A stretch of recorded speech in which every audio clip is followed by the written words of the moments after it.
கப்பல் கடலில் போய்கிட்டு இருக்கு. புயல், சூறாவளி, அலையெல்லாம் பெருசு பெருசாக ரொம்ப உயரமாக உண்டாகுது. கடுமையான காற்றிலேயும் வேகமான அலைகள்லேயும் சிக்கி அந்த கப்பல் தடுமாறுது. திசை மாறி போச்சு. எந்த பக்கம் போயிட்டு இருக்கிறோம்னே தெரியல. அந்த கப்பலை செலுத்திக்கிட்டு இருந்த மாலுமி ரொம்ப சாமர்த்தியமாக செயல்பட்டார். தன்னுடைய அறிவாற்றலையும் திறமையையும் முழுமையாக பயன்படுத்தினார். அந்த கப்பலை கட்டுப்படுத்தினார். மெதுவாக அந்த சூறாவளியிலிருந்து கப்பலை காப்பாற்றி கரைக்கு கொண்டுட்டு வந்து சேர்த்துட்டார்.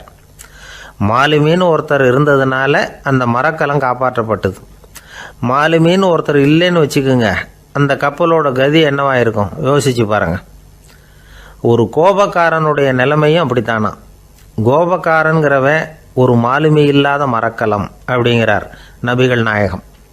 கொந்தளிக்கிற கடலில் கொடுமையான அலைகளின் உச்சியில் அல்லல் படுகிற மரக்கலத்தை விட மோசமானது கோபக்காரனின் நிலைமை அப்படிங்கிறது அவருடைய கருத்து. அது மாதிரி இதுன்னு சொல்லலை, அதை விட மோசம் இது அப்படிங்கிறார். ஏன் தெரியுமா? ஒரு கப்பல் கடலில் தடுமாறினா அதை சரிப்படுத்த மாலுமி இருக்கிறார். அவர் தன்னுடைய சாமர்த்தியத்தினால் அதை கட்டுப்படுத்தி சரியான வழிக்கு கொண்டுட்டு வந்துடுவார். ஆனால் கோபக்காரனுடைய நிலைமை அப்படி இல்லை அப்படிங்கிறார் நபிகள் நாயகம். மனித மனம் ஒரு மரக்கலம், அறிவு அதில் இருக்கிற மாலுமி. மாலுமி மரக்கலத்தை செலுத்துகிறான், அவனுக்கு கட்டுப்பட்டு அது ஓடுது. ஆனால் கோபக்காரனுங்கிற மனுஷங்கிட்ட அறிவுங்கிற மாலுமி சரியாக வேலை செய்ய மாட்டான். ஏன்னா கோபம் அந்த மாலுமியின் கண்களை அவிச்சிரும், காதுகளை கேட்காம பண்ணிவிடும். கண்ணையும் காதையும் மூடிவிட்டு கப்பலை ஓட்டுனா எப்படி ஓட்டுறது? அதனால் கோபக்காரன் மாலுமி இல்லாத மரக்கலம். இடி மின்னலில் மாட்டிக்கிட்டு கஷ்டப்படுற கப்பல் மாதிரி கஷ்டப்படுறான். பெரியவங்கள்லாம் என்ன சொல்கிறாங்க? உனக்கு கெடுதல் பண்ணவனுக்கும் நீ நன்மையை செய், எவருடைய விருப்பு வெறுப்பையும் பொருட்படுத்தாதே. பரம எதிரிக்கும் நீ நன்மை செய்ய ஆரம்பித்தா உன்னுடைய தூய நிலையை பார்த்துட்டு அவனும் உனக்கு நெருக்கமான நண்பனாக ஆயிடுவான். இதுதான் பெரியவங்க நமக்கு சொல்லியிருக்கிறது. புனித குரான் சொல்கிறது என்ன? தீமையை நன்மையை கொண்டே நீர் தடுத்து கொள்ளும் அப்படின்னு சொல்லப்பட்டிருக்கு. அதில் இன்னா செய்தாரை ஒருத்தல் அவர் நாண நன்னயம் செய்து விடல் அப்படிங்கிறார் திருவள்ளுவர். செல்வந்தர் ஒருத்தர்கிட்ட ஒரு சிறுவன் ஆடு மேய்ச்சிக்கிட்டு இருந்தானா. பெரியவர் அவனை கூப்பிட்டு, நீ நேராக போய் ஒரு ஆட்டில் உள்ள ரொம்ப நல்ல பகுதி எதுவோ அதை எடுத்துக்கிட்டு வா அப்படின்னாரான். இவன் போனான். ஒரு ஆட்டு உடம்புல இருந்த நாக்கு, இருதயம், இது ரெண்டையும் எடுத்துகிட்டு வந்து கொடுத்தானான். பெரியவர் வாங்கி பார்த்தார். அதுக்கப்புறம் இப்போ நீ போய் இன்னொரு ஆட்டில் இருக்கிற ரொம்ப கெட்ட பகுதி எதுவோ அதை எடுத்துகிட்டு வா அப்படின்னாரான். இவன் போய் எடுத்துகிட்டு வந்தான். அவன் கையில் இருந்தது மறுபடியும் அதே மாதிரி நாக்கு, இருதயம், இது ரெண்டும் தான். என்னது இப்பவும் அதையே கொண்டுட்டு வந்திருக்கிற அப்படின்னாரான் பெரியவர். இவன் சொன்னானா, ஒரு உடம்புல உள்ள ரொம்ப நல்ல பொருளும் இதுதான், ரொம்ப கெட்ட பொருளும் இதுதான் அப்படின்னானா. இளம் வயசில் இப்படி பதில் சொன்னவர் தான் பேரறிஞர் லுக்மானுல் ஹக்கீம் அவர்கள். கோபப்படாமல் இருந்தால் இது ரெண்டும் நல்லா வேலை செய்யும், கோபப்பட்டால் இது ரெண்டும் மோசமாக வேலை செய்யும். அதை புரிஞ்சுக்கிறதுக்காகத்தான் இன்றைக்கி இந்த தகவல். கோபம் வந்துட்டால் நாம் என்ன செய்கிறோங்கிறது நமக்கே தெரியாது. ஒருத்தர் டாக்டர்கிட்ட போனார் அவசரமாக. டாக்டர், எனக்கு இப்போ கடுமையான கோப வெறி, எனக்கு கண்ணு மண்ணு ஒன்றும் புரியல, உடனடியாக அதை கட்டுப்படுத்தணும், உடனே இதுக்கு ஏதாவது ஒரு மாத்திரை கொடுங்க ப்ளீஸ் அப்படின்னார். அந்த டாக்டரும் உடனே ஒரு மாத்திரையை கொடுத்து, இதை உடனே போடுங்க, நான் தண்ணி கொண்டுகிட்டு வரேன்னு உள்ளே போனார். தண்ணியோடு திரும்பி வந்தார். இவர் சொன்னார், டாக்டர், நீங்கள் கொடுத்த மாத்திரை ரொம்ப பெருசாக இருந்தது, இருந்தாலும் கஷ்டப்பட்டு முழுங்கிட்டேன்னார். டாக்டர் சந்தேகத்தோடு மேசையை பார்க்குறார். பார்த்தா மாத்திரை அங்கேயே இருக்குது, பேப்பர் வெயிட்டை காணலை. ரொம்ப பேருக்கு கூட்டத்தில் பேசுறதுன்னா பயம், நமக்கு ஒன்றும் தெரியாதுன்னு மற்றவங்க நினச்சிடக்கூடாதுங்கிற எண்ணம் தான் இதுக்கு காரணம். ரொம்ப முக்கியமான ஒரு கூட்டம்னா பயம் அதிகமாக இருக்கும். முக்கியமானவங்கள்லாம் வருவாங்களே, அவங்களாம் நம்மளை பற்றி மட்டமாக நினச்சிருவாங்களே அப்படிங்கிற பயம் வந்துடும். ஆனால் மேடை பேச்சுங்கிறது அவ்வளவு கடினமான ஒரு காரியம் இல்லைங்கிறாங்க அது சம்பந்தமான நிபுணர்கள். யாரும் பேச்சாளர் ஆகலாம், இது ஒன்றும் பெரிய கிஃப்ட்டு கிடையாது அப்படின்னு அவங்க சொல்கிறாங்க. நீங்கள் ஒரு சிறந்த பேச்சாளர் ஆகணுமா அப்படின்னா அதுக்குன்னு சில ஆலோசனைகளை சொல்லி வச்சுருக்கிறாங்க அனுபவசாலிகள். முதல் ஆலோசனை என்னென்னா, உங்கள் பேச்சு எளிமையாக இருக்கணும். ஏதாவது ஒரு கருத்து அல்லது 2 கருத்து சொன்னால் போதும். 20 அல்லது 30 கருத்துக்களை சொல்லிகிட்டே போகக்கூடாது. ரெண்டாவது ஆலோசனை, நீங்கள் என்ன பேச போகிறீங்கிறது முதல்ல உங்களுக்கு நல்லா புரியணும். அதுக்கப்புறம் தான் அதை அடுத்தவங்களுக்கு புரிய வைக்க முடியும். எப்படி ஆரம்பிக்க போகிறோம், எந்த கருத்தை முக்கியமாக வலியுறுத்த போகிறோம், எப்படி முடிக்க போகிறோம் அப்படிங்கிறத முதல்ல நல்லா சிந்தித்து மனசில் வச்சுக்கணும். கடைசியாக என்ன சொல்கிறீங்களோ அதுதான் கேட்குறவங்க மனசில் நிற்கும். மூணாவது ஆலோசனை என்னென்னா, உங்கள் பேச்சு சுருக்கமாக இருக்கணும். ஒரு 15 நிமிஷம் பேசுகிறது ரொம்ப பொருத்தம். மணிக்கணக்கில் பேசிக்கிட்டு இருக்கிறது நல்லதில்லை. நாலாவது ஆலோசனை, நீங்கள் பேசுகிறது உண்மையாக இருக்கணும். உங்களுக்கு உண்மையான அனுபவங்கள் இருக்கும், அதை சொல்லலாம். உங்களுடைய உண்மையான அனுபவங்களை மற்றவங்களோட பகிர்ந்துக்கணும், அதுதான் முக்கியம். ஐந்தாவது ஆலோசனை, ஆரம்பத்தில் கொஞ்ச நேரம் உங்களை பற்றியும் எதிரில் உள்ளவங்களை பற்றியும் சம்மந்தப்படுத்தி ஏதாவது பேசி ஒரு நெருக்கத்தை ஏற்படுத்திக்கணும்.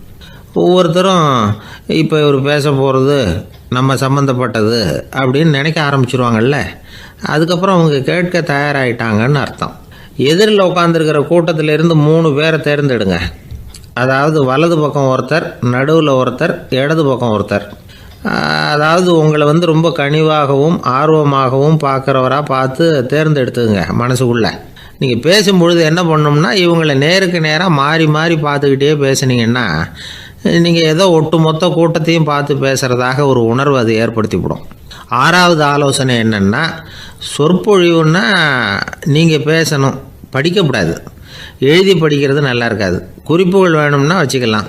படிக்கிறது பேப்பர்லேருந்து வர்றது மாதிரி இருக்கும், பேசுகிறது இதயத்திலேருந்து வர்றது மாதிரி இருக்கும். அப்புறம் ஏழாவது ஆலோசனை சொல்கிறாங்க.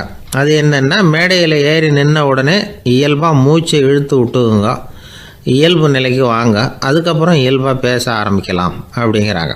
இவ்வளவும் பேச்சு கலையில் வல்லுநர்களாக இருக்கிறவங்க சொல்லுகிற ஆலோசனைகள். இதையெல்லாம் கடைபிடிச்சா நமக்கும் அதுக்கும் வெகு தூரம்னு நினச்சிக்கிட்டு இருந்த ஒன்று இப்போ கிட்டத்தில் நெருங்கி வந்துடும்.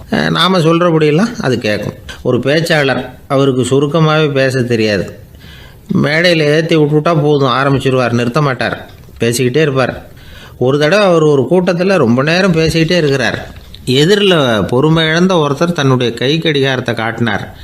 அதை கவனித்த பேச்சாளர், மன்னிக்கணும், கை கடிகாரம் நான் கொண்டுகிட்டு வர மறந்துட்டேன், அதுதான் நேரம் போனதே தெரியல அப்படின்னு சொல்லியிருக்கிறார்.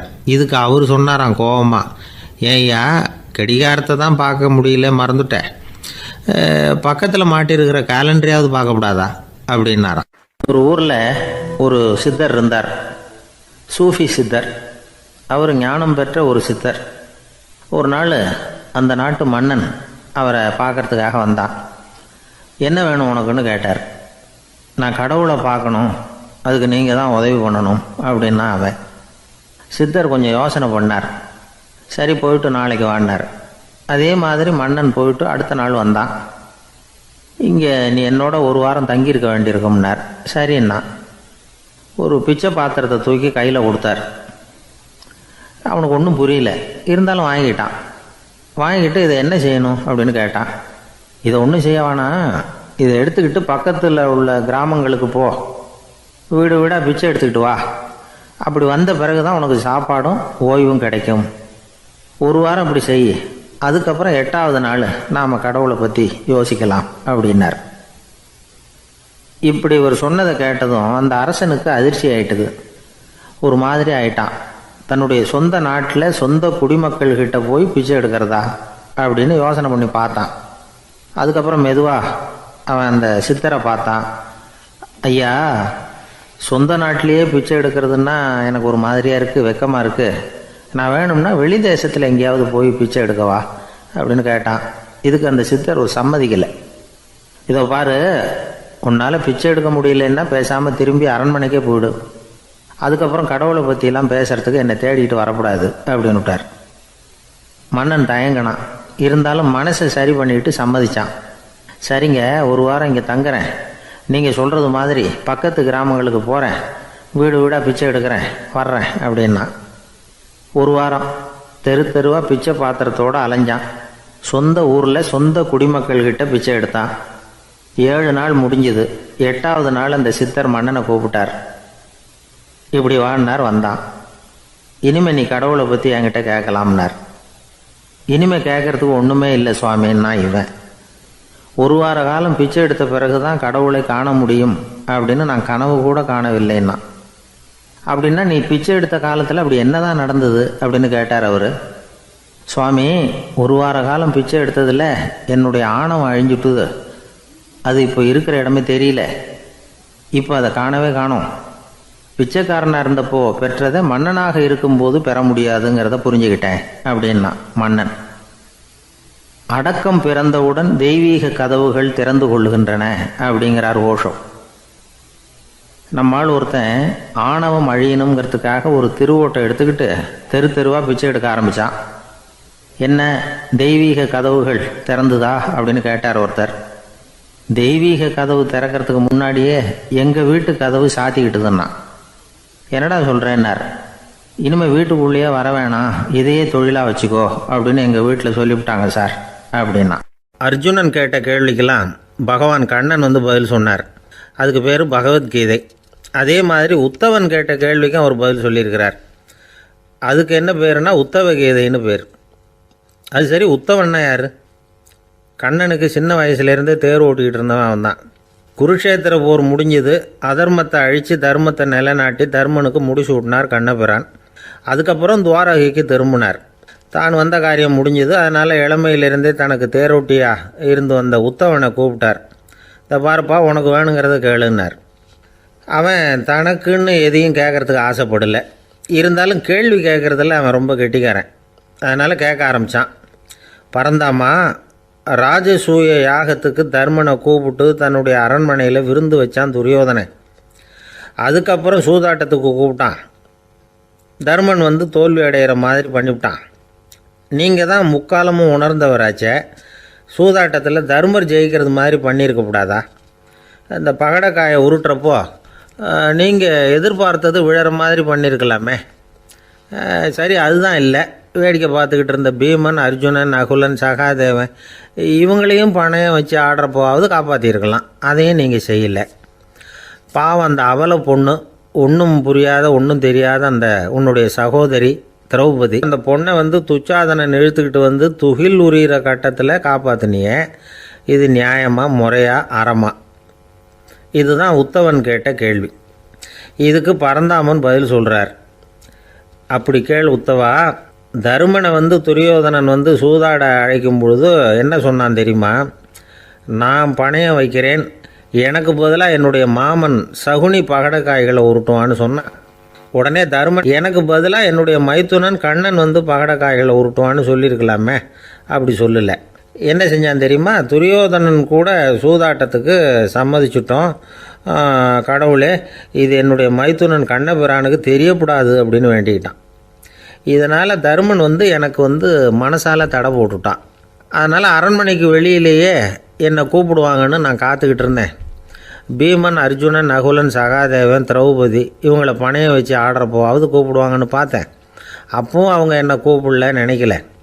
திரௌபதியை துச்சாதனன் கூந்தலை பிடிச்சி இழுக்கிறான். அப்போ கூட அவள் தன்னுடைய உடல் பலத்தால் தடுக்கிறதுக்கு முயற்சி பண்ணாலே தவிர என்ன நினைக்கல. துரியோதனன் சபைக்கு இழுத்து செல்லப்பட்ட திரௌபதி அறநூல்களையும் அரச நீதிகளையும் சொல்லிக்கிட்டு இருந்தாலே தவிர என்ன நினச்சே பார்க்கல. துகில் உரிகிற கட்டத்தில் தான் ஹரி ஹரி கண்ணா பரந்தாமன்னு கூப்பிட்டா. அதனால தான் அப்போ போய் நான் காப்பாற்றினேன் அப்படின்னா பரந்தாமன். அப்படின்னா நீ அழைச்சாதான் போவியா, நீயா போக மாட்டியா அப்படின்னு கேட்குறான் உத்தவன். ஆமாம், நான் கூப்பிட்டா தான் போவேன். மனிதர்கள் செய்யக்கூடிய செயல்களையெல்லாம் அவங்கவுங்க போக்கிலேயே விட்டுட்டு வேடிக்கை பார்த்துக்கிட்டு இருப்பேன். நான் குறுக்கிட்டு ஒன்றுமே செய்ய மாட்டேன் அப்படின்னா பரந்தாமன். மனுஷன் தவறு பண்ணுனா திருத்த மாட்டியா, சும்மா பார்த்துக்கிட்டு தான் உட்காந்துருப்பியா அப்படின்னு கேட்குறான் உத்தவன். நான் மனுஷனுடைய உள்ளத்தில் இருக்கிறப்போ என் எதிரில் மனுஷன் தவறு பண்ண மாட்டான் அப்படின்னு ஆனால் கண்ணன். அதாவது யார் நினைக்கிறாங்களோ அவங்க உள்ளத்துலலாம் அவன் இருக்கிறான். அப்படி இருக்கிறப்போ தவறு செய்ய மனுஷன் அஞ்சுவான். இதுதான் உத்தவ கீதைங்கிறது. இந்த காலத்துலேயும் சில பேர் பகவான் மாதிரி அடுத்தவங்க கஷ்டப்படுறத வேடிக்கை பார்த்துக்கிட்டு இருக்கிறது உண்டு. அன்றைக்கி அப்படித்தான். நடுத்தெருவில் ஒரு திருடனை பிடிச்சி எல்லாரும் சேர்ந்து அடிச்சுக்கிட்டு இருக்கிறாங்க. ஒரு ஆள் மட்டும் தள்ளி நின்று அதை வேடிக்கை பார்த்துக்கிட்டு இருக்கான். பார்த்துக்கிட்டு சிரிச்சுக்கிட்டு இருக்கிறான். என்ன சார் இது, பாவம் அந்த ஆளை போட்டு அப்படி அடிக்கிறாங்களே அப்படின்னோம். அடிக்கட்டும் சார், அவன் அடி வாங்க வேண்டிய ஆள் தான் அப்படின்னா அவன். ஏன் சார் அப்படி சொல்கிறீங்க அப்படின்னு கேட்டோம். பின்ன என்ன சார், நான் ஒருத்தர் பையில் இருந்த பர்ஸை எடுக்கிறதுக்கு முயற்சி பண்ணிக்கிட்டு இருந்தேன். அதுக்குள்ளே அவன் முந்திக்கிட்டு அப்யூஸ் பண்ணிவிட்டான். பர்ஸை அவன் எடுத்துட்டான். பார்க்கறது நான், எடுக்கிறது அவனா? என்ன சார் நியாயம் இது? நல்லா வாங்கட்டும் அப்படிங்கிறான். ஜெருசலேம் அங்கே உள்ள ஒரு தேவாலயம். அதில் உள்ள பலிபீடத்தின் முன்னாடி ஒரு பெட்டி உண்டு. அது காணிக்கை பெட்டி. ஆலயத்துக்கு வர்றவங்க பிரார்த்தனை பண்ணிவிட்டு திரும்பி போகிற சமயத்தில் அந்த பெட்டியில் காணிக்கை போடுவாங்க. அவங்களால எவ்வளவு முடியுமோ அவ்வளவு போடுறது வழக்கம். அவங்கவுங்க வசதிக்கு தகுந்த மாதிரி போடுவாங்க. வசதி உள்ளவங்களாக இருந்தாலும் சரி, வசதியே இல்லாத வறியவர்களாக இருந்தாலும் சரி, ஆலய காணிக்கை பெட்டியில் காசு போடுறது அவங்களுக்கு ரொம்ப பெருமையான ஒரு செயல். ஒரு சமயம் இயேசு தம்முடைய சீடர்களோடு அந்த ஆலயத்துக்கு வரார். அங்கே உட்காந்து ரொம்ப நேரம் வழிபாடு பண்ணிகிட்டு இருக்கிறார். சீடர்களும் அந்த ஜபத்தில் கலந்துக்கிட்டாங்க. வழிபாடு முடிஞ்சுது. இயேசு உட்காந்துருக்கிறார். காணிக்கை பெட்டியில் காசு போடுறவங்கள கவனிக்கிறார். சீடர்களும் அதையே கவனிச்சுக்கிட்டு இருக்கிறாங்க. ரொம்ப பேர் வரிசையாக வந்தாங்க. அவங்களால முடிஞ்ச அளவுக்கு காசு போட்டுட்டு அவங்க பாட்டுக்கு போய்கிட்டு இருக்கிறாங்க. வசதியானவங்க நிறைய பேர் வந்தாங்க. அதுக்கு மத்தியில் வயசான ஒரு அம்மா, அவங்களும் வந்து காசு போட்டுட்டு போகிறாங்க. இப்போ இயேசு தன்னுடைய சீடர்கள் பக்கம் திரும்பினார். ஒரு கேள்வி கேட்டார். இப்போ இந்த காணிக்கை பெட்டியில் நிறைய பேர் வந்து காசு போட்டுட்டு போகிறத நீங்கள் கவனிச்சிங்க. இன்றைக்கி இந்த காணிக்கை பெட்டியில் ரொம்பவும் அதிகமாக காசு போட்டது யார் அப்படின்னு கேட்டார். முதல்ல வந்தார ஒரு பெரிய மனுஷன், அவர் தான் அதிகமாக போட்டார் அப்படின்னார் ஒருத்தர். மூணாவதாக வந்தவர் தான் அதிகமாக போட்டார், நான் கவனித்தேன் அப்படின்னாரு இன்னொருத்தர். இப்படி ஆளுக்கு ஒரு விதமாக சொல்கிறாங்க. கடைசியாக இயேசு சொன்னாராம், இன்றைக்கு அந்த பெட்டியில் அதிகமாக காசு போட்டவங்க அந்த வயசான அம்மா தான் அப்படின்னாராம். சீடர்களுக்கு ஒன்றும் புரியல. அந்த அம்மா ரொம்பவும் ஏழையாச்சே, அவங்க எப்படி அதிகமாக காணிக்கை செலுத்த முடியும் அப்படிங்கிறது அவங்க சந்தேகம். இயேசு விளக்குனார். நிறைய பேர் வந்தாங்க, நிறையவே காசுகள் போட்டாங்க, அது உண்மைதான். ஆனால் அந்த அம்மா என்ன பண்ணாங்க கவனிச்சிங்களா? வந்தாங்க, தன்னுடைய காசு பையை திறந்தாங்க, அப்படியே கொட்டுனாங்க. அதில் இருந்தது 2 காசுகள் தான். அந்த 2 காசும் காணிக்கை பெட்டியில் விழுந்துட்டுது. மற்றவங்கள்லாம் தங்கள்கிட்ட இருந்த செல்வத்தின் ஒரு சிறு பகுதியை எடுத்து பெட்டியில் போட்டாங்க. ஆனால் இந்த அம்மா தன்கிட்ட என்ன இருந்ததோ அதை அப்படியே போட்டுட்டாங்க. தன்னுடைய பிழைப்புக்காக வச்சுருந்த அவ்வளவையும் இழக்கிறதுக்கு தயாராகிட்டாங்க. அவ்வளவு தாராள மனசு அவங்களுக்கு. அதனால் அவங்க செலுத்தின காணிக்கை தான் அளவில் அதிகம் அப்படின்னார். விலை மதிப்பில்லாத முத்து புதையல் ஒருத்தனுக்கு கிடைக்க போகுதுன்னு வச்சுக்கோங்க. அதன் மதிப்பை உணர்ந்தவன் என்ன பண்ணுவான்? அதை அடையிறதுக்காக தன்கிட்ட இருக்கிற எதையும் கொடுக்கறதுக்கு தயாராக இருப்பான் இல்லையா? அது மாதிரி தான் இதுவும் அப்படின்னார். உலக மதிப்பீடுகளை துரும்பா தூசியாக மதித்து அதையெல்லாம் உதறி விடுகிறவன் இறையருள் அப்படிங்கிற இணையில்லாத செல்வத்தை பெறுகிறான் அப்படிங்கிறது இதில் உள்ள கருத்து. இறைவனுக்காக இழப்பதுன்னா துன்பப்படுகிறவர்களுக்காக, ஏழைகளுக்காக, ஏதுமற்றவர்களுக்காக இழப்பது அப்படின்னு அர்த்தம். உங்கள் அயலானுக்கு நீங்கள் என்ன உதவி செய்தாலும் அதை எனக்கே செய்கிறீர்கள் அப்படின்னு இயேசு சொல்லியிருக்கிறார். அடுத்தவங்களுக்கு உதவணுங்கிற குணம் இன்றைக்கி ரொம்ப குறைஞ்சி போச்சு. ஒருத்தன் வாழைப்பழத்தோல் வழுக்கி கீழே விழுந்துட்டான். பக்கத்தில் இருந்த நண்பன் உடனே இவனை தூக்கிக்கிட்டு போய் ஆஸ்பத்திரியில் சேர்த்துட்டான். அதுக்கப்புறம் சொன்னான், நீ அந்த வாழைப்பழத்தோலில் காலை வைக்க போகிறத முன்னாடியே நான் கவனிச்சுட்டேன் அப்படின்னானா. அப்படின்னா அப்போவே நீ எனக்கு உதவி செஞ்சுருக்கலாமே அப்படின்னானா அவன். நான் டாக்டருக்கு உதவலாம்னு நினச்சிட்டேன் அப்படின்னா இவன். ஒரு வயசான அம்மா ஒரு நாள் ஃபோன் பண்ணாங்க. ஐயா, நான் இந்த தகவல் நிகழ்ச்சியை தினமும் கேட்குறேன், உங்ககிட்ட ஒரு கேள்வி கேட்கணும் அப்படின்னாங்க. என்னங்க அப்படின்னோம். எனக்கு சொந்தமாக ஒரு நல்ல வீடு இருக்குது, வேணுங்கிற அளவுக்கு பணமும் இருக்குது, கணவரும் ரொம்ப நல்லவர், ரிட்டையர் ஆகி வீட்டில் தான் இருக்கிறார், பிள்ளைங்கள்லாம் பெரிய பெரிய உத்தியோகத்தில் இருக்கிறாங்க, அதில் ஒருத்தன் ஐஏஎஸ்ஸு, பணம்லாம் கூட நிறைய கொண்டாந்து கொடுக்குறாங்க. அப்படி இருந்தும் என் மனசில் நிம்மதி இல்லை, வாழ்க்கையில் ஒரு நிறைவு இல்லை அப்படின்னாங்க. ஏன்னு கேட்டோம். அதைத்தான் நான் உங்களை கேட்குறேன், ஏன் அப்படி அப்படின்னு திருப்பி கேட்குறாங்க. எங்களுக்கு ஒன்றும் புரியல. கொஞ்ச நேரம் குழம்பி போயிட்டோம். இருந்தாலும் அதை அவங்கக்கிட்ட காட்டிக்காமல் கொஞ்சம் சாமர்த்தியமாக, ஏம்மா உங்கள் மனசில் நீங்கள் ஏதோ ஒன்று எதிர்பார்க்குறீங்க, அது நிறைவேறல அப்படி தானே அப்படின்னு கேட்டோம். ஆமாம் அப்படின்னாங்க. அதுக்கப்புறம் அவங்கக்கிட்ட கொஞ்சம் மனம் விட்டு பேசுகிறப்போ தானாக விஷயம் வெளியில் வந்தது. அதாவது அவங்க பிள்ளைங்க பெரிய பெரிய உத்தியோகத்தில் இருக்கிறதுனால அவசரமாக வந்து பார்த்துட்டு ஓடுறாங்களாம். ஆசையாக அம்மான்னு கூப்பிட்டுக்கிட்டு கிட்ட உட்காந்து கொஞ்ச நேரமாவது என்கிட்ட பேசினா தானே என் மனசு கொஞ்சம் நிம்மதியாக இருக்கும். அது அவங்களுக்கு தெரிய மாட்டேங்குதே அப்படிங்கிறாங்க. இதுதான் அவங்களுடைய ஏக்கம். இந்த ஏக்கம் அந்த தாயின் மனசில் இருந்துக்கிட்டு இருக்குது. இப்படி மகனுடைய அன்புக்காக மட்டுமே ஏங்குற தாய்மார்கள் பல பேர் இருக்கிறாங்க இந்த உலகத்தில். இதை நினைக்கிறப்போ ஒரு வெளிநாட்டு நாடோடி கதை ஞாபகத்தில் வருது. அதாவது கடவுள் படைப்பு தொழிலில் ரொம்ப மும்முரமாக ஈடுபட்டுக்கிட்டு இருந்தாராம். மீன்களை படைச்சாராம், பறவைகளை படைச்சாராம், விலங்குகளை படைச்சாராம். அவருக்கு திருப்தி ஏற்படலை. அதுக்கப்புறம் மனிதர்களை படைச்சிருக்கிறார். அப்பவும் அவருக்கு மன நிறைவு ஏற்படலையாம். கடைசியாக தன்னுடைய சக்தி முழுசையும் பயன்படுத்தி குறையே இல்லாத அளவுக்கு ஒரு படைப்பை உருவாக்கினாராம். அந்த உன்னதமான ஒரு படைப்பு அதுதான் பெண், அதாவது தாய். இப்படி உருவாக்கி எல்லாரையும் இந்த உலகத்தில் விட்டுவிட்டாராம். அதுக்கப்புறம் கொஞ்ச காலம் கழித்து தன்னுடைய தேவியை அழைச்சிக்கிட்டு இந்த பூலோகத்துக்கு வந்திருக்கிறார். தன்னுடைய குறையில்லாத படைப்பாகிய பெண்ணை பார்த்தாராம். ஏம்மா, உனக்கு இன்னும் ஏதாவது குறை இருந்தால் சொல்லு, அதையும் நிவர்த்தி பண்ணி விடுறேன் அப்படின்னாராம். அந்த அம்மா பார்த்துருக்காங்க. சுவாமி, எனக்கு நீங்கள் கொடுத்துருக்கிறது 2 கை. என்னுடைய பிள்ளைகளுக்கு சேவை செய்கிறதுக்கு இந்த 2 கை பத்தலை. அதனால் இன்னும் ஒரு 2 கை கொடுத்தா தேவலை அப்படின்னாங்களாம். கடவுள் பார்த்தார்.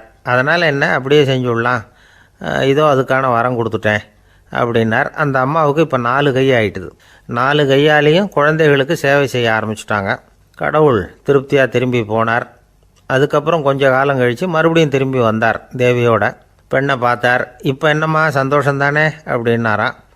அதுக்கு அந்த அம்மா, சந்தோஷந்தான், இருந்தாலும் இப்போ எனக்கு இருக்கிற 2 காலும் போதில்லை, இன்னும் ஒரு 2 கால் இருந்தால் தேவையில்லை, நிறைய ஓடி ஆடி பிள்ளைகளுக்காக வேலை செய்ய வேண்டியிருக்குது அப்படின்னாங்களாம்.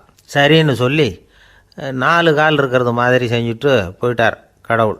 மறுபடியும் கொஞ்ச நாள் கழித்து தேவி சொன்னாங்க கடவுள்கிட்ட, நீங்கள் என்ன தான் முயற்சி பண்ணினாலும் முழுமையான ஒரு படைப்பை உங்களால் உருவாக்க முடியாது, அப்படி தான் நான் நினைக்கிறேன் அப்படின்னாங்களாம். அப்படியா சொல்கிறேன், வா அந்த பொண்ணை பார்த்துட்டு வருவோம் அப்படின்னு புறப்பட்டு இங்கே வந்தாங்களாம். இங்கே பார்த்தா 4 கால் 4 கையோடு அந்த பொண்ணு ஒரு செவுத்தில் சாஞ்சி உட்காந்து அழுதுகிட்டு இருக்குது. இப்போ தேவி அந்த பொண்ணை சுட்டி காட்டி கடவுள்கிட்ட கேட்டாங்களாம், ஏங்க நீங்கள் அந்த பொண்ணுக்கு கையை கொடுத்தீங்க, காலை கொடுத்தீங்க, சரி, அந்த கண்ணீரையும் எதுக்காக கொடுத்தீங்க அப்படின்னு கேட்டாங்களாம். அதுக்கு கடவுள் சொன்னாராம், கையை கொடுத்தது நான் தான், காலை கொடுத்தது நான் தான், ஆனால் அந்த கண்ணீரை கொடுத்தது நான் இல்லை, அதை கொடுத்தது அந்த அம்மாவோட பிள்ளைங்க அப்படின்னாராம். இன்றைக்கும் அப்படித்தான் பல பிள்ளைங்க அவங்க அம்மாவுக்கு கண்ணீரை தான் கொடுத்துக்கிட்டு இருக்கிறாங்க. அம்மாவை மதிக்கிற பிள்ளைங்க தான் இன்றைக்கி நல்லபடியாக இருக்கிறாங்கங்கிறது அவங்களுக்கு தெரியறதில்ல. இந்த காலத்து பிள்ளையாண்டான் ஒருத்தன் அவங்க அம்மாக்கிட்டேயும் நல்ல பிள்ளையாக நடந்துக்குவான், மனைவிக்கிட்டேயும் நல்ல கணவனாக நடந்துக்குவான், ரொம்ப சாமர்த்தியம். ஒரு நாள் அவங்ககிட்ட கேட்டாங்க, ஏன்பா உங்கள் அம்மாவும் உன் மனைவியும் சண்டை போட்டுக்கிட்டா நீ எந்த பக்கம் அப்படின்னாங்களாம்.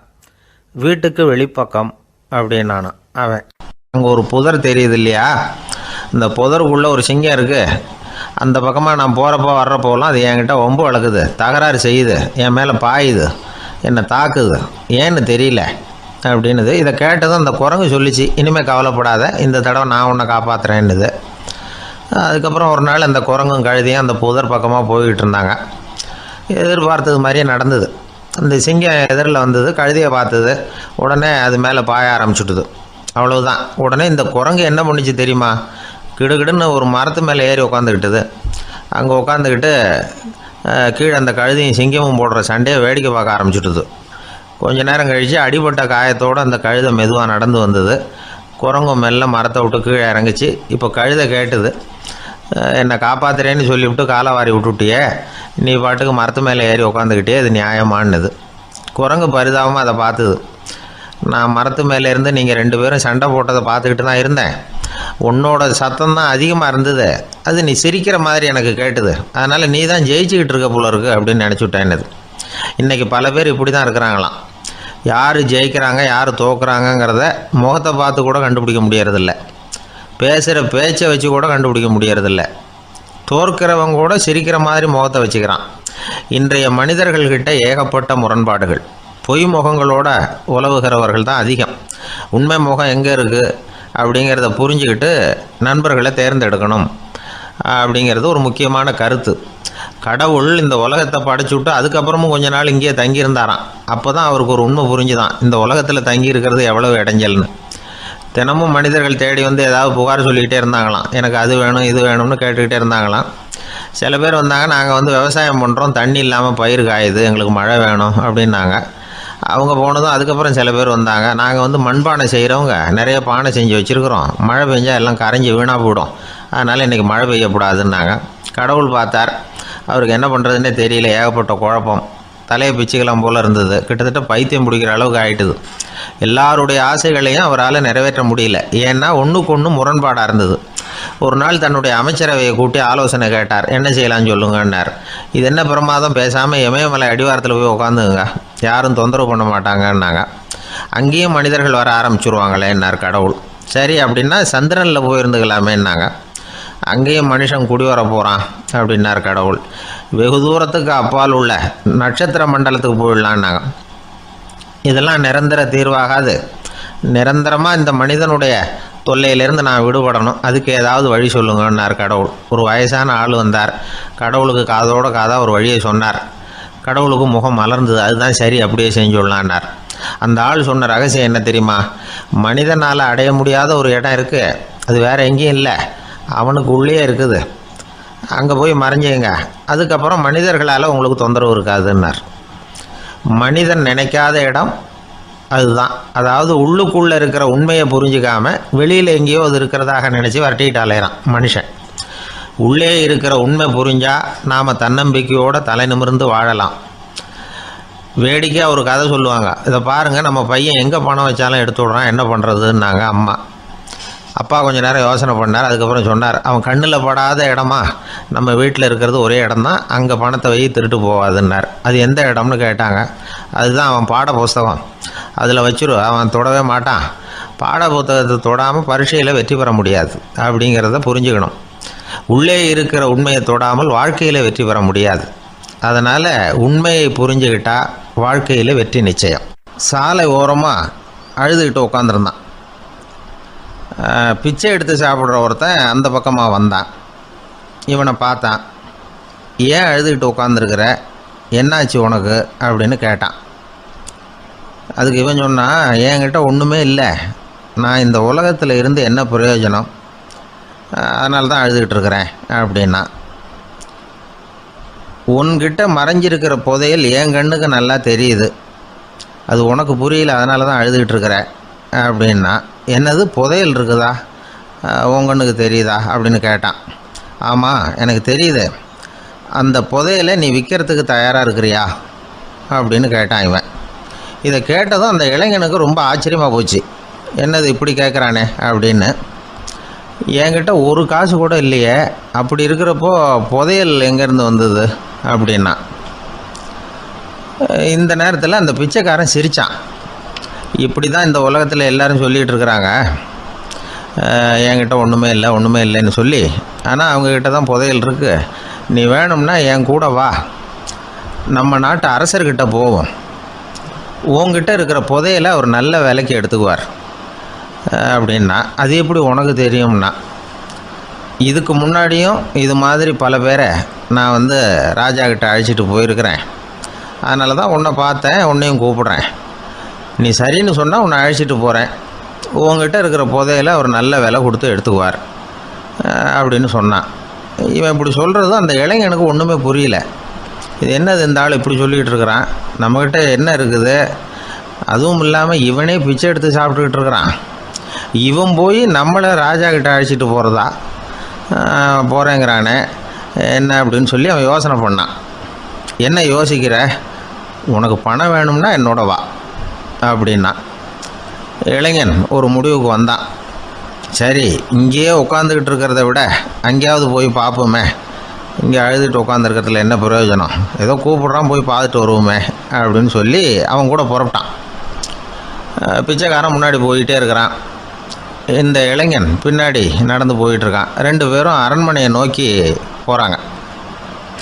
பாதி வழி போயிருப்பாங்க. வழியில் அந்த பிச்சைக்காரன் சொன்னான், இதை பாரு, முன்னாடியே சில விஷயங்களை நாம் பேசிக்க வேண்டியிருக்கு, சரியாக தெளிவாக முடிவு எடுத்துக்கிட்டு அதுக்கப்புறம் ராஜாக்கிட்ட போகணும். ஏன்னா அங்கே போய் அது முடியாது இது முடியாதுன்னு நாம் நமக்குள்ளே சண்டை போட்டுக்கிட்டு இருக்க முடியாது. ராஜாவுக்கு விலையை பற்றி கவலையே இல்லை. எவ்வளவு சொன்னாலும் நமக்கு பணம் கிடச்சிரும். ஆனால் அதுக்கப்புறம் நான் இதை விற்கிறதுக்கு தயாராக இல்லைன்னு சொல்லிடக்கூடாது. அதனால் புதையலை விற்கிறதா இல்லையாங்கிறத இங்கேயே தெளிவாக முடிவு செஞ்சுக்கணும். இல்லைன்னா ராஜா கிட்ட போய் அங்கே போய் குழப்பிக்கிட்டு இருக்க முடியாது அப்படின்னு சொன்னான். இளைஞனுக்கு ஒன்றுமே புரியல. என்ன சொல்கிற நீ, என்கிட்டயா புதையலா, எங்கே இருக்குது அப்படின்னு சொல்லி குழம்பி போனான். இப்போது அந்த பிச்சைக்காரன் சொன்னான், இதை பாரு, இப்போ உதாரணத்துக்கு உன்னுடைய கண்களை எடுத்துக்கோ. அதுக்கு நீ என்ன விலை கேட்டுற போகிற? நான் அதுக்கு ராஜா கிட்டே இருந்து ஒரு 50,000 ரூபா வாங்கி தர முடியும். உன்னுடைய இருதயத்தை கொடுக்குறியா, 20 லட்சம் ரூபா வாங்கி தரேன். மூளையை கொடுக்குறியா, 30 லட்சம் வாங்கி தரேன். என்ன சொல்கிற அப்படின்னு சொல்லி இந்த பிச்சைக்காரன் பேசிக்கிட்டே போகிறான். இளைஞனுக்கு கோபம் வந்துட்டுது. என்ன உளர்ற, உனக்கு என்ன பைத்தியமா? கண்ணையும் மூளையையும் இருதயத்தையுமா விற்பாங்க? என்ன விலை கொடுத்தாலும் அதையெல்லாம் நான் விற்கிறதுக்கு தயாராக இல்லை, நான் விற்க மாட்டேன். அதை கொடுத்துட்டு நான் என்ன பண்ணுறது? இப்படி நான் மட்டும் இல்லை, யாருமே இதை விற்கிறதுக்கு தயாராக இருக்க மாட்டாங்க அப்படின்னு சொன்னான் அந்த இளைஞன். இவன் இப்படி சொன்னதும் அந்த பிச்சைக்காரன் வாய் விட்டு சிரிக்க ஆரம்பிச்சுட்டான். இப்போ பைத்தியமானது நானா நீயா? லட்சக்கணக்கான கோடிக்கணக்கான ரூபாய் பொறுமானம் உள்ள பொருள்களை உங்ககிட்டயே வச்சுக்கிட்டு விற்க முடியாதுன்னு சொல்கிற நீ தான் ஏழை. என்கிட்ட ஒன்றுமே இல்லைன்னு மரத்தடியில் உட்காந்து அழுதுகிட்டு இருக்கிறியே அப்படின்னு சொன்னான். இன்றைக்கி பார்த்திங்கன்னா பல பேர் தன்கிட்ட புதைஞ்சிருக்கிற ஆற்றலை புரிஞ்சிக்க முடியாமல் அவதிப்பட்டுக்கிட்டு இருக்கிறாங்க. நம்மக்கிட்ட என்ன இருக்குங்கிறது அவங்களுக்கு தெரியறதில்ல. அதனால தான் என்கிட்ட ஒன்றுமே இல்லைன்னு சொல்லி அழுதுகிட்டு இருக்கிறாங்க. இதை விளங்க வைக்கிறதுக்கு பெரியவங்க சொல்கிற கதை இது. நம்மக்கிட்ட இருக்கிற புதையலை நாம் தான் தோண்டி எடுக்கணும். உண்மையான புதையலுங்கிறது உள்ளே இருக்குது. ஆனால் அதை வெளியில் தேடுற ஆசாமிகள் தான் அதிகம். சராசரி மனித இயல்பு அப்படி. நம்மக்கிட்ட விலை மதிக்க முடியாத பகுத்தறிவு இருக்குது. அதை வச்சுக்கிட்டு வாழ்க்கையில் முன்னேறதுக்கு முயற்சி பண்ணணும். என்கிட்ட ஒன்றுமே இல்லைன்னு நினச்சி ஓரமாக உட்காந்துடக்கூடாது. முயற்சி செஞ்சால் முடியாத காரியம் எதுவுமே இல்லை. ஒரு ரயில்வே ஸ்டேஷன் பக்கம் வெளியில் ஒரு டாக்ஸி நின்றுட்டு இருந்தது. அந்த பக்கமாக வந்த ஒருத்தர் டாக்ஸி டிரைவரை பார்த்து சொன்னார், ஐயா, உங்கள் வண்டியில் பின் சீட்டில் ஒரு மணி பர்ஸு கிடக்கு, யாரோ மறந்து விட்டுட்டு போயிருக்கிறாங்க அப்படின்னார். இல்லை இல்லை, அது காலி பர்ஸு தான், நான் தான் அதை அங்கே போட்டு வச்சுருக்கிறேன்னார் டிரைவர். ஏன்னு கேட்டார் அவர். இதுக்கு டிரைவர் சொன்னார், அதை பார்க்குற யாராவது அதை எடுத்துக்கலாம்ங்கிற ஆசையிலையாவது சவாரிக்கு வருவாங்க, அதுக்காக தான் போட்டு வச்சுருக்கிறேன் அப்படின்னார். ஒரு ராஜா ஊரெல்லாம் சுற்றி பார்த்துட்டு வரலாம்னு ஒரு நாள் புறப்பட்டு போனார். ஒரு இடத்துல தறி நெசவு வேலை ரொம்ப மும்முரமாக நடந்துக்கிட்டு இருந்தது. ஒரு பெரியவர் தறியால் நெசவு வேலை செஞ்சுக்கிட்டு இருந்தார். பக்கத்தில் ஒரு அழகான பொண்ணு உட்காந்து நூலை சுற்றிக்கிட்டு இருக்குது. ராஜா அந்த பெரியவரை பார்த்து யார் இந்த பொண்ணுன்னு விசாரித்தார். ராஜா அப்படி கேட்டதும் அவருக்கு ரொம்ப பெருமையாக போயிட்டுது. ஏன்னா உட்காந்துருந்தது அவரோட மகள். அரசே, இது என்னுடைய மகள். இவ வேகமாக நூல் திரிக்கக்கூடியவள். வைக்கோலை எடுத்து இவ திரிச்சா கூட அது எல்லாம் பவுனிழையாக வெளியில் வரும் அப்படின்னு ஒரு ராசி இவளுக்கு அப்படின்னு ரொம்ப பெருமையாக ராஜா கிட்ட சொன்னார். ராஜா இதை கேட்டதும் அசந்துட்டார். அப்படியா, இவ்வளவு அழகும் சாமர்த்தியமும் உள்ள இந்த பொண்ணு என்னோட வரட்டுமே, இவளை என் மருமகளை ஆக்கிக்கிறேன் அப்படின்னார் ராஜா. அந்த பெரியவருக்கு ஒன்றும் புரியல. ஏதோ கொஞ்சம் பெருமையாக சொல்ல போக அது இப்படி ஆயிட்டுதே அப்படின்னு கவலைப்பட்டார். இருந்தாலும் ராஜா பேச்ச தட்ட முடியுமா, மகளை அனுப்பி வச்சுட்டார். ராஜா அந்த பொண்ணை அரண்மனைக்கு அழைச்சிட்டு வந்தார். அங்கே ஒரு அறையில் வச்சு பூட்டி விட்டார். அந்த ரூமு நிறைய வைக்கோலை கொண்டாந்து போட்டு அடைச்சாங்க. 3 ராட்டைகள் வேற வச்சுருந்தாங்க. நாளைக்கு பொழுது விடியறதுக்குள்ளே நீ இந்த வைக்கோலையெல்லாம் தங்க இழைகளாக மாற்றி காட்டணும். நாளைக்கு காலம்பரம் நான் இந்த அறை கதவை திறப்பேன். உன் தகப்பன் சொன்னது மாதிரி எல்லாம் தங்கமாக மாறி இருக்கணும், இல்லைன்னா நீ உயிர் தப்ப முடியாது அப்படின்னு உத்தரவு போட்டார். பாவம் அந்த பொண்ணு என்ன பண்ணும், பகல் பூரா அழுதுகிட்டே உட்காந்துருக்குது. ராத்திரி பூராவும் தூக்கம் வரல. மறுநாள் அதிகாலை நேரத்தில் யாரோ கதவை தட்டுற சத்தம் கேட்டுது. பயந்துக்கிட்டே கதவை திறக்கிறா. திறந்து பார்த்தா வெளியில் 3 அவலட்சணமான பெண்கள். ஒருத்திக்கு கால் அகலமாக முறை மாதிரி இருக்குது, இன்னொருத்திக்கு கட்டை விரல் கரண்டி மாதிரி பெருசாக இருக்குது, 3ஆவது பொண்ணுக்கு உதடு தடித்து ரப்பர் மாதிரி தொங்கிக்கிட்டு இருக்கு. யார் நீங்கள், உங்களுக்கு என்ன வேணும் அப்படின்னு கேட்குது இந்த பொண்ணு. நாங்கள் உங்களுக்கு உதவி செய்கிறதுக்கு தான் வந்திருக்கிறோம் அப்படின்னு சொல்லி உள்ளே வந்தாங்க. உட்காந்தாங்க. கொஞ்ச நேரத்துக்குள்ளே உள்ளே இருந்த வைக்கோலையெல்லாம் தங்க இழைகளாக மாற்றி கொடுத்துட்டு போயிட்டாங்க. காலையில் ராஜா வந்தார். பார்த்தார். ஆகா பேஷுன்னார். இன்னும் கொஞ்சம் வைக்கோலை கொண்டாந்து அந்த ரூமில் போட சொன்னார். இந்த வைக்கோலையும் இன்றைக்கி தங்கமாக மாற்றிவிடு, நாளைக்கு மறுநாள் உனக்கும் இளவரசனுக்கும் கல்யாணம்னு சொல்லிவிட்டார். இன்றைக்கி ராத்திரி அந்த 3 பொண்ணுங்களும் வந்தாங்க. வைக்கோலை பொண்ணு இழைகளாக மாற்றினாங்க, புறப்பட்டாங்க. இந்த பொண்ணு அவங்க காலில் விழுந்து வணங்கினா, என் உசுரை காப்பாற்றினீங்க, உங்களுக்கு நான் என்ன கைமாறு செய்ய போகிறேன் அப்படின்னா. பயப்படாத, நீ விரும்பினா எங்களுக்கு ஒரு உதவி செய்யலாம். உன்னுடைய கல்யாணத்துக்கு நாங்கள் 3 பேரும் வரோம்.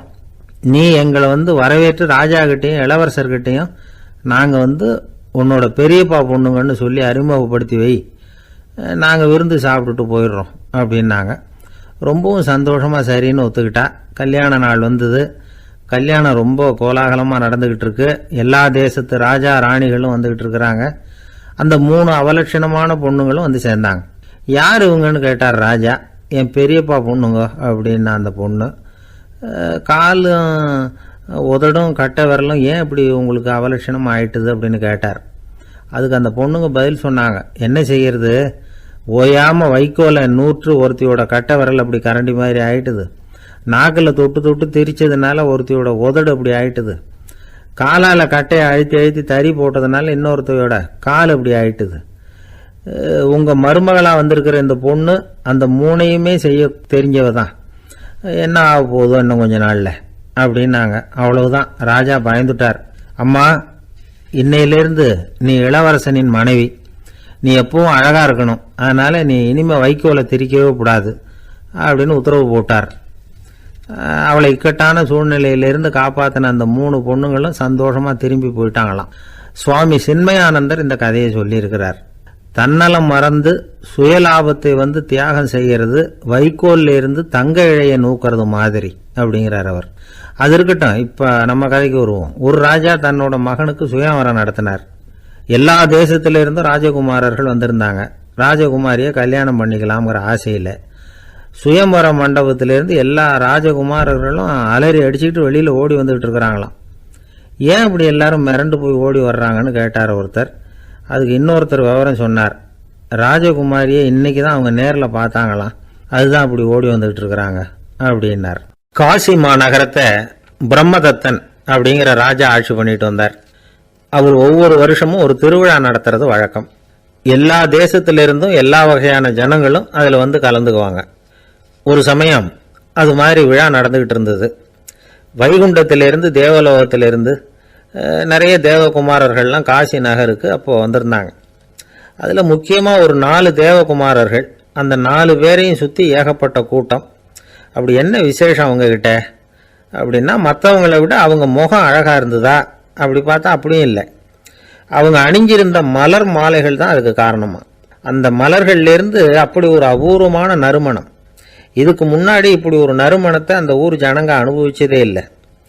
அதுதான் அந்த 4 பேரையும் சுற்றி கூட்டம். எல்லாரும் கேள்வி கேட்க ஆரம்பித்தாங்க. உடனே அந்த 4 தேவகுமாரர்களும் எல்லாருக்கும் தெரியும்படியாக வானத்தில் எழும்பி கொஞ்சம் உயரமாக நின்றுக்கிட்டாங்க. கீழே நின்றுக்கிட்டு இருந்த அரசன்லேருந்து ஆண்டி வரைக்கும் ஒருத்தர் பாக்கி இல்லாமல் ஒரே குரலில் எல்லாரும் அவங்கள பார்த்து, எங்களுக்கும் இது மாதிரி மாலையை போட்டுக்கணும்னு ஆசையாக இருக்குது, அதுக்கு நீங்கள் தான் அருள் பண்ணணும் அப்படின்னு கேட்டுக்கிட்டாங்க. மாலை போட்டுக்கிறதுனா எல்லாருக்கும் ஆசையாக தானே இருக்கும்.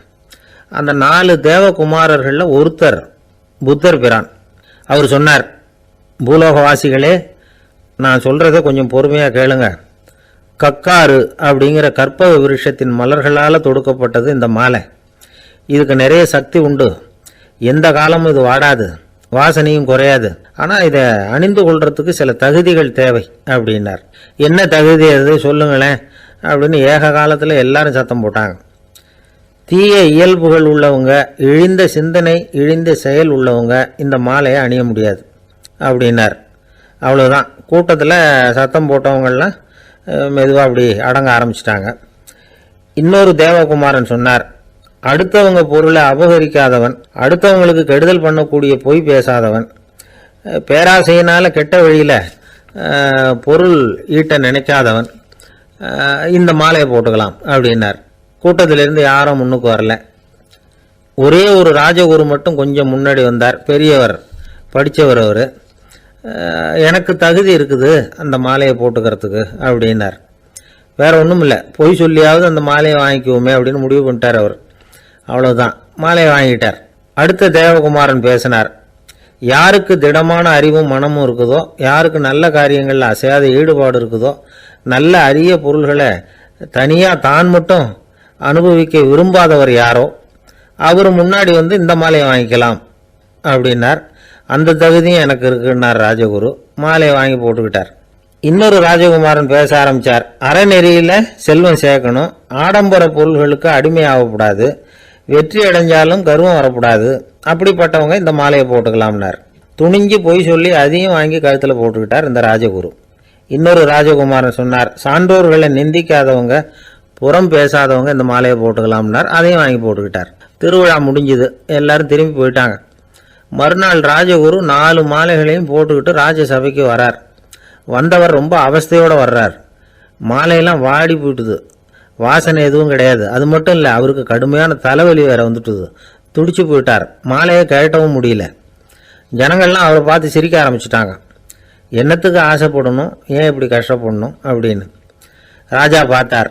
மறுபடியும் விழாவுக்கு ஏற்பாடு பண்ணினார். தேவகுமாரர்கள்லாம் வந்தாங்க. ராஜகுரு வந்தார். மக்கள் முன்னிலையில் அவங்க காலில் விழுந்தார், மன்னிப்பு கேட்டுக்கிட்டார். இந்த மாலையை போட்டுக்கிற தகுதி எனக்கு இல்லை. தகுதி இல்லாத ஒருத்தன் தகாத தகுதியை பொய் மூலம் பெறணும்னு ஆசைப்படுறாங்களே, அவங்களுக்கெல்லாம் என்னுடைய தண்டனை ஒரு எச்சரிக்கையாக இருக்கட்டும்னார். அதுக்கப்புறம் தேவகுமாரர்கள் அவர் கழுத்தில் இருக்கிற மாலையை கழட்டினாங்களாம். அந்த மாலைகளும் பழையபடி மனம் கொடுக்க ஆரம்பிச்சுட்டு தான். இதுலேருந்து நாம் தெரிஞ்சுக்க வேண்டியது என்னென்னா, நமக்கு தகுதி இல்லாத ஒரு கௌரவம் நம்மக்கிட்ட தானாக வந்தால் கூட அதை வந்து தவிர்த்து விடுறது தான் நல்லது. அதுதான் புத்திசாலித்தனம். ஒருத்தர் வந்தார். சார், எங்கள் இலக்கிய மன்ற விழாவுக்கு நீங்கள் வந்து தலைமை தாங்கணும்னார். உடனே இவர் சொன்னார், பேச்சாளர், சார், இலக்கியத்தை பற்றி பேசுகிற தகுதி எனக்கு இல்லையே அப்படின்னார். உடனே அவர் கூப்பிட வந்தவர் சொன்னார், அந்த தகுதி உங்களுக்கு இல்லைங்கிறது எங்களுக்கும் தெரியும் சார், அதனால தான் உங்களை தலைமை தாங்க கூப்பிடுறேன் அப்படின்னார். அது சரி, தலைமைன்னா அதுக்கு இவர் என்னதான் அர்த்தம் பண்ணுறாருன்னு தெரியல. ஒரு பெரிய பியானோ கலைஞர் வியன்னாவில் இருந்தார். ரொம்ப புகழ்பெற்ற இசை கலைஞர் அவர். இங்கிலாந்து மகாராணி விக்டோரியா அவருடைய சங்கீதத்தை கேட்கணும்னு ஆசைப்பட்டாங்க. அவரை அரண்மனைக்கு கூப்பிட்டாங்களாம். பியானோ வாசிக்க சொல்லி கேட்டாங்களாம். இவரும் ரொம்ப பிரமாதமாக வாய்ச்சி காட்டியிருக்கார். உடனே பாராட்டி பரிசுகள்லாம் கொடுத்து அனுப்புனாங்களாம். அந்த இசையை கேட்கறதுல அரசிக்கு ரொம்பவும் ஆர்வம் உண்டு. அதனால் அதுக்கப்புறமும் அந்த கலைஞர் அடிக்கடி அரண்மனைக்கு வர வேண்டிய அவசியம் ஏற்பட்டது. ஏன்னா அரசி கூப்பிட ஆரம்பித்தாங்க. இவர் போகணும், அங்கே இசை நிகழ்ச்சி நடத்தணும். இவர் அங்கே பாடி வாசிக்கிறது உண்டு. ஒரு தடவை வந்து மகாராணி அவரை பார்த்து, உங்கள் நாட்டு தேசிய கீதம் பாடுங்களேன் அப்படின்னு கேட்டாங்களாம். உடனே அவர் தன்னுடைய நாடான ஆஸ்திரியாவின் தேசிய கீதத்தை பாடியிருக்கிறார். அவர் பாட ஆரம்பித்த உடனே மகாராணி எழுந்திரிச்சு நின்னாங்களாம். அதுக்கு மரியாதை செலுத்துகிற நோக்கத்தோட பாட்டு முடிகிற வரைக்கும் அப்படியே நின்றுக்கிட்டு இருந்தாங்களாம்.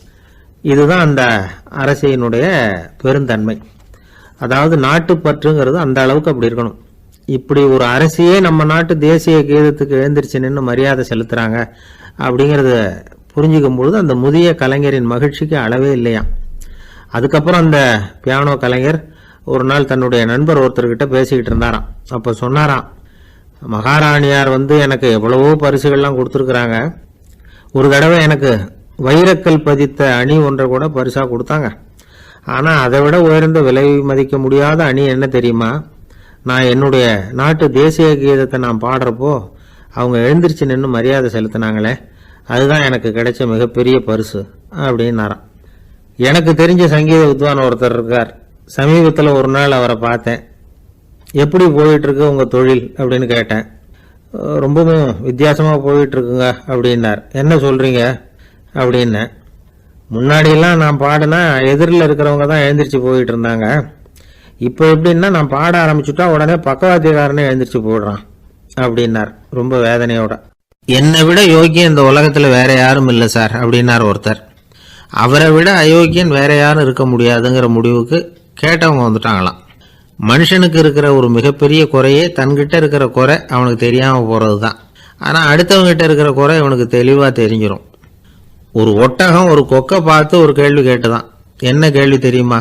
உன் கழுத்து ஏன் இப்படி வளைஞ்சி போயிருக்குது அப்படின்னு கேட்டிருக்கு. இதுக்கு உடம்பே வளைச்சல். இது போய் கொக்கை கிண்டல் பண்ணுது. இன்னைக்கு மனித சுபாவமும் கிட்டத்தட்ட இப்படித்தான் இருக்குது. இந்த உலகத்தில் குறையில்லாத மனிதர்கள் யாரும் கிடையாது, நாம் உள்பட அப்படிங்கிறத முதல்ல நாம் நல்லா புரிஞ்சுக்கணும். ஒரு ஊரில் ஒரு விற்பனை நிலையம் இருந்தது. செல்ல பிராணிகளை விற்பனை செய்கிற நிலையம் அது. நாய், கிளி, பூனை இப்படி நிறைய வச்சு விற்பனை பண்ணிகிட்டு இருக்கிறாங்க. நாய்க்குட்டி விற்பனை செய்கிற பகுதியில் ஒரு சிறுவன் நின்றுக்கிட்டு இருந்தான். விற்பனை செய்கிற ஆளுகிட்ட விலை கேட்டுக்கிட்டு இருந்தான். அதுவும் இருக்குதே, அந்த நாய்க்குட்டி என்ன விலை அப்படின்னு கேட்டானா. 1000 ரூபா அப்படின்னாரான். சரி, அது வேணாம், இது என்ன விலைன்னு இருக்கான். 500 ரூபா அப்படின்னாரான். இந்த சின்ன பையன் கையில் வச்சுருந்தது வெறும் 50 ரூபா தான். அதனால் இதை விட குறைச்சலாக கிடைக்குமான்னு பார்த்துருக்கான். அந்த கடையில் ஒரு மூலையில் சரியாக கவனிக்கப்படாமல் ஒரு நாய்க்குட்டி படுத்து கிடந்தது. பாவமாக கத்திக்கிட்டு இருந்தது. அதை பார்த்ததுமே இவனுக்கு அது ரொம்ப பிடிச்சி போச்சு. உடனே அந்த கடைக்காரரை பார்த்து, அதுவும் அந்த மூலையில் படுத்து கிடக்குதே, அந்த நாய்க்குட்டி என்ன விலை அப்படின்னு கேட்டிருக்கான். தம்பி, அது ஒரு கால் ஊனம், அதனால் அது உன்னோட குதித்து விளையாடவோ ஓடுறதோ அதால் முடியாத காரியம் அப்படின்ட்டுருக்கார் அவர். அது தெரிஞ்சுதாங்க கேட்குறேன், அதோட விலை என்ன, அதை மட்டும் சொல்லுங்களேன் அப்படின்ட்டுருக்கான். தம்பி, இது கால் ஊனம் உள்ள ஒரு நாய். இதை போய் காசு கொடுத்து வாங்கிறதுக்கு யாராவது பிரியப்படுவாங்களா? இதை நான் உனக்கு இலவசமாகவே தர்றேன், எடுத்துகிட்டு போ அப்படின்னாரான். இதை கேட்டதும் அந்த சிறுவனுக்கு கோபம் வந்துட்டு தான். நீங்கள் ஒன்றும் சும்மா கொடுக்க வேணாம், இந்தாங்க 50 ரூபா, இதை வச்சுக்கிட்டு நாய்க்குட்டியை கொடுங்க அப்படின்ட்டுருக்கான். அவருக்கு ஒன்றும் புரியல, ஆச்சரியமாக இருந்தது. சரின்னு பணத்தை வாங்கிட்டு நாய்க்குட்டியை தூக்கி கொடுத்தார். அந்த சிறுவன் அந்த நாய்க்குட்டியை 2 கையாலையும் வாங்கினா, மார்போட பிரியமாக சேர்த்து அணைச்சிக்கிட்டான். தெருவில் இறங்கி நடக்கிறான். அப்படி நடக்கும்பொழுது தான் பார்க்குறார், கடைக்காரர் ஆச்சரியமாக அவனை பார்க்குறார். அப்போ தான் அவருக்கு ஒரு விஷயம் புரியுது. அந்த சிறுவன் தெருவில் நாய்க்குட்டியை மார்போடு அணைச்சிக்கிட்டு விந்தி விந்தி நடந்து போய்கிட்டு இருக்கிறான். ஆமாம், அவனுக்கும் ஒரு கால் ஊனம். இந்த நாய்க்குட்டியை யாருமே வாங்க மாட்டாங்கன்னு நினச்சிக்கிட்டு இருந்தார். குறையுள்ள அதுக்கும் ஒரு எஜமானன் கிடச்சிட்டான். அதனால் ஊனம் ஒரு குறை இல்லை அப்படிங்கிற உண்மையை அந்த கடைக்காரர் புரிஞ்சுக்கிட்டாராம். நம்மால் ஒருத்தர் கொஞ்சம் வயசானவர், எழுந்திரிச்சு சரியாக நடக்க முடியாது, சாய்வு நாற்காலியிலேயே எப்பவும் உட்காந்துருப்பார். அவர் தனக்கு துணையாக ஒரு நாயை பக்கத்தில் வச்சுருந்தார். அதுவும் ரொம்ப வயசான ஒரு நாய், எழுந்திரிக்கவே சிரமப்படும், நடக்கவும் முடியாது. அவர் பக்கத்திலே இதுவும் சோர்ந்து போய் படுத்து கிடக்கும். அந்த பெரியவரை பார்க்க வந்த ஒருத்தர் கேட்டார், ஏங்க, ஒரு சின்ன பையனை உங்களுக்கு துணையாக வச்சுக்கப்படாதா? இந்த நாயை உங்களுக்கு பாதுகாப்பாக வச்சுருக்கிறீங்களே, உங்களுக்கு ஒரு ஆபத்துன்னா இது எப்படி உங்களுக்கு உதவ முடியும் அப்படின்னார்.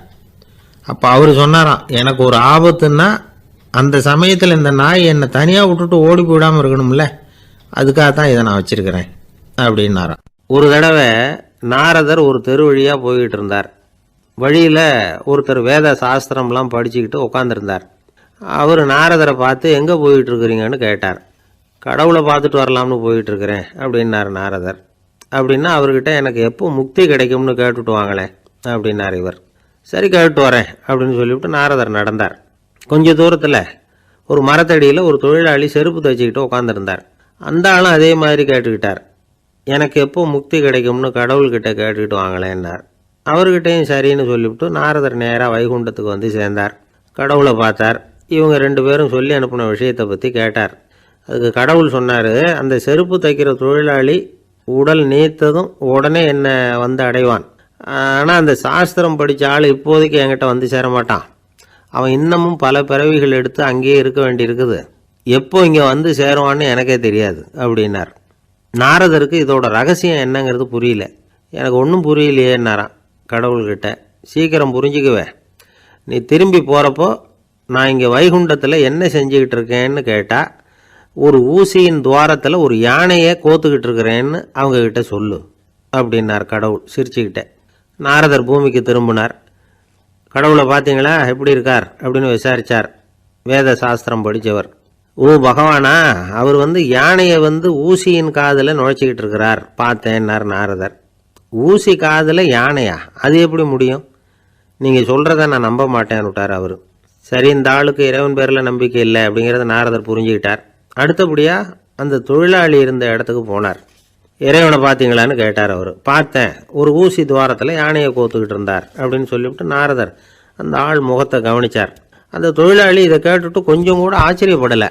அவரால் முடியாத காரியம் கூட உண்டானார்.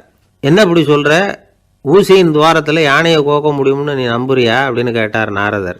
நிச்சயமாக நம்புகிறேன்னார் அவர்.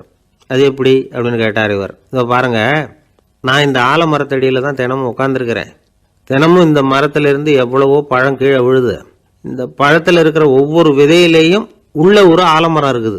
ஒரு சின்ன விதைக்குள்ள ஒரு பெரிய ஆலமரம் இருக்க முடியுங்கிறப்ப ஊசி துவாரத்தில் கடவுள் வந்து யானையை நுழைய வச்சாருங்கிறத ஒத்துக்கிறதுல என்ன கஷ்டம் இருக்குது அப்படின்னு ரொம்ப சர்வசாதாரணமாக பதில் சொன்னாராம் அந்த தொழிலாளி.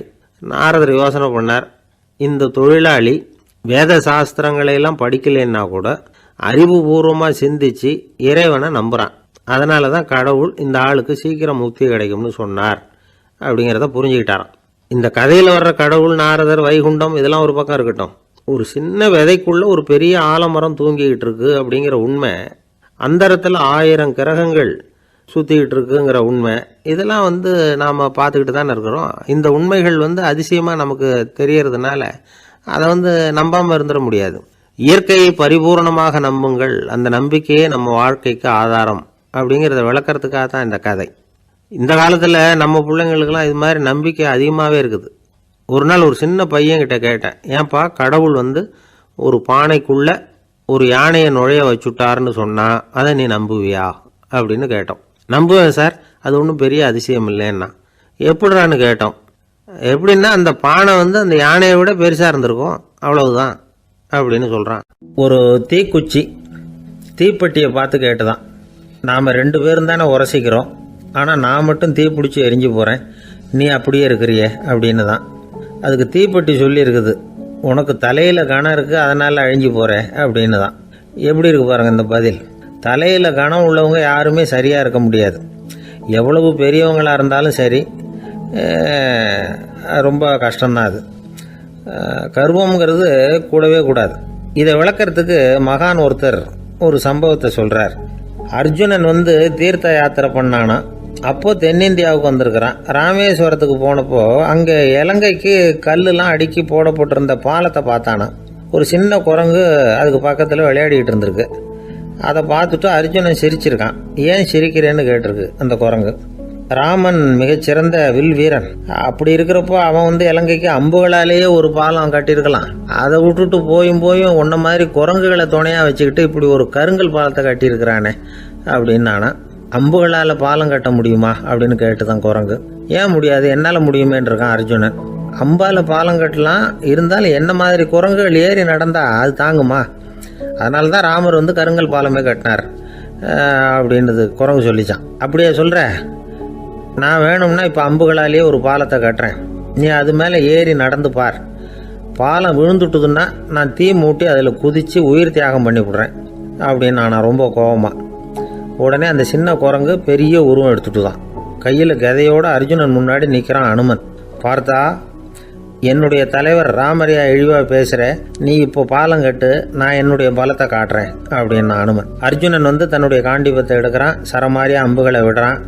அதெல்லாம் ஒன்றோட ஒன்று கோத்துக்கிட்டு அப்படியே பாலம் மாதிரி நிற்கிது. அர்ஜுனன் தலை நிமிர்ந்து நின்னான். அனுமன் வந்து உயர கிளம்பி அங்கேருந்து பாலத்தில் வந்து பொத்துன்னு இறங்கினான். பாலம் அப்படியே நொறுங்கி போச்சு தூள் தூளாக. என்ன அர்ஜுனா, இப்போ என்ன செய்ய போகிற அப்படின்னு நான் ஏளனமா. அர்ஜுனன் தலையை தொங்க போட்டுக்கிட்டான். சொன்னபடி தீ மூட்டி அதில் குதிக்கிறதுக்காக 3 தடவை சுற்றி வந்தான். அப்போது கிருஷ்ணர் அங்கே வந்தார். என்ன அர்ஜுனா, என்ன நடக்குது, என்ன இது அப்படின்னு ஒன்றும் தெரியாத மாதிரி கேட்டார். அர்ஜுனன் வாயை திறக்கிறதுக்கு முன்னாடி அனுமன் வாயை திறந்தான், நடந்ததை சொன்னான். அர்ஜுனன் சவால் விட்டபடி உயிர் திறந்தே ஆகணும்னு அனுமன். கிருஷ்ணர் யோசனை பண்ணார். நல்லது, இந்த சவால் விட்டதுக்கும் நடந்ததுக்கும் யார் சாட்சி? பெரியவர் ஒருத்தரை சாட்சியாக வச்சுக்கிட்டல்லவா நீங்கள் இந்த போட்டியை நடத்தியிருக்கணும் அப்படின்னார்.